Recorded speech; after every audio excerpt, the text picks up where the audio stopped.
I'm installing a zip-up waterproof system under a deck that we built over 5 years ago. And I wish I could do this to all pre-existing decks that I've built out there. It takes a standard unusable space under a deck and turns it into something completely usable. What we have right now is this unusable space under this deck. It rains a lot here where I'm from. And the client has added a really nice patio below this space, but the problem is it gets really wet down here. We did waterproof the very upper deck on this particular job, but at the time of construction 5 years ago, they opted out of doing a bladder or anything like that. So what do you do when you don't use a bladder and you've already built the deck and you need to waterproof it? That's the dilemma here. So what we're doing is we're installing a really cool product called zip-up ceilings. Right now we're in the middle. We've already framed the outside fascia board so that our system is hidden. So when you look from the outside in, it just looks like part of the trim of the deck. And then we're adding these things called pitch rails right now, these white spacers, and each one has a little bit more thickness to it, so it creates drainage. So once that's done, we've kind of figured out where our panels need to be spaced. We'll cut down our first panel and notch for a downspout. And then we're also adding lights into this system. You kind of build it as you go, and it's kind of easy to do. Once you get the pitch rails in, you put in some side trim. We already have the piece up against the house that needs to go in that all of our parts will fit into. And I'm working on some of the lighting features right now, the transformer and that kind of stuff. We can take a look at that. We'll show you the pitch rails in action, how we're installing those. And then once we're ready, we'll start putting the panels in. I can kind of show you the transformer and how that works. Okay, so these are specifically designed lights that are designed to be in the roof of the ceiling. We have to cut 2.5-inch holes, and there's some rubber grommets that go on either side. Half of it stays together and then half of it separates. It goes up through the ceiling. We put the other grommet on top of that, and then we compress this together by hand force only. You don't have to use a wrench or anything. That tightens it down.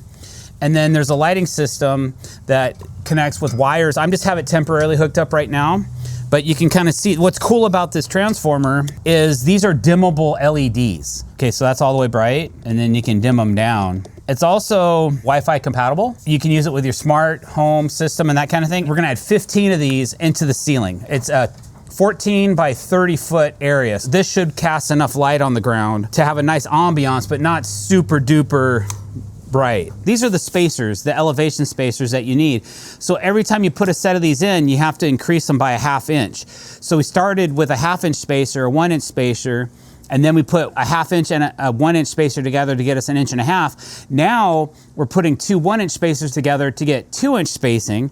And we're just temping these together with a couple of screws. So they're just together while we're up there. So we're gonna go ahead, now that he has these temped up, we're gonna go up and he can hang it with this extra 1/2 inch.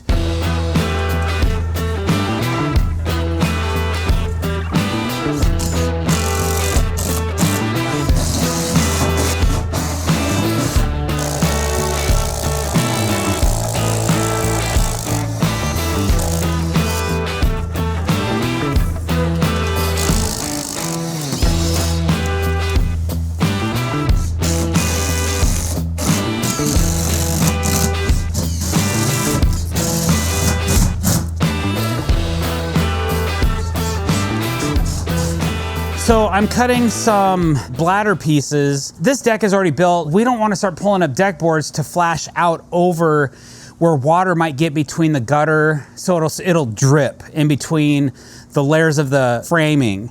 So we're cutting out these little bladder pieces so that we can install them so it catches all the drips that are gonna happen when the water tries to take a path through the deck boards, and I don't have an area to catch that. Because it's a flush beam to the joist, the beam's out here, the joists go this way, our first deck board's on top of the beam, and then there's a deck board crack, and water's gonna wanna try to leak and come straight down.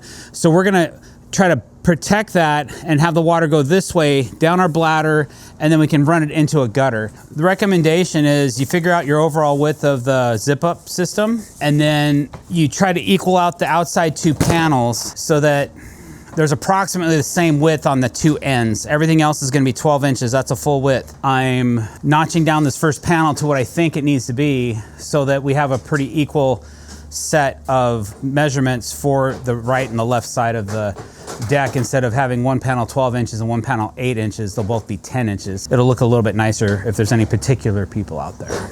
You can see this is the channel that the zip up, basically it's upside down right now. So this side gets screwed to the pitch rail. This side has a groove in it that accepts the grooves on this panel.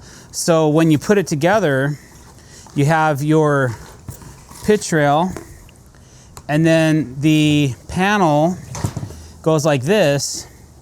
And then that's what we're using the mallet for, with the dead blow, is just to knock it into place. And then so if this side's installed, okay, then this side, we don't put this other side rail in until we put it exactly into this pocket. What that does is it makes it so it's kind of self-centering. If you ever need to pull these panels out, or if you ever have debris or you're worried about cleaning it, you can actually zip the panel right out, clean it, and then you can just put it back in.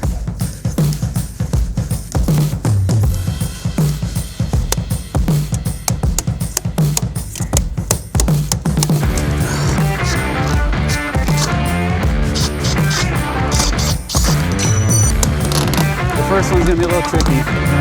There.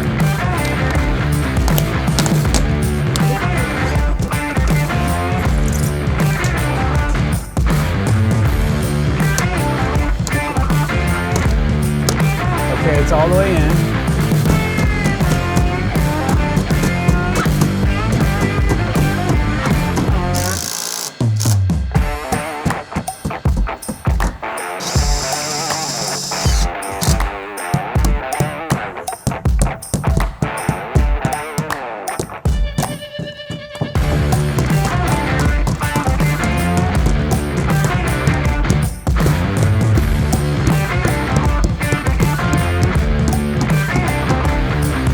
Yep.